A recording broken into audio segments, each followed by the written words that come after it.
Sobrang daming nagtatanong sa akin, ano nga ba talaga yung OBE or Online Business Academy? So hi guys, I'm Jerian. Isa na po tayo ngayon sa nagtuturo sa libo-libong tao na gustong matuto paano ma-maximize ang Facebook nila na kahit hindi pa sila monetize para at least kumita na ng extra aside sa sinasahod nila, lalo na kung ikaw empleyado or isang OFW.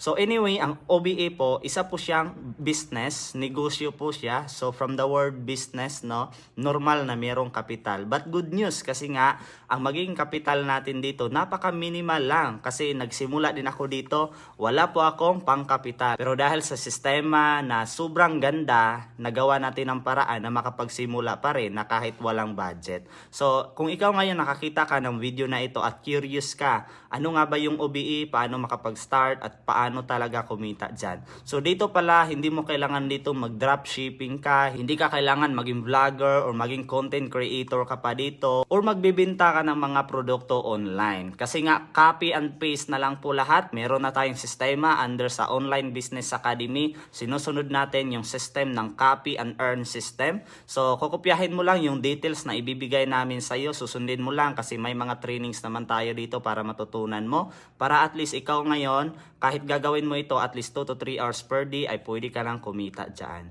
If you want to know more about the OBA or Online Business Academy, mag-comment ka lang ng house sa baba ng video ko para mapili kita maturuan dito kung paano. See you!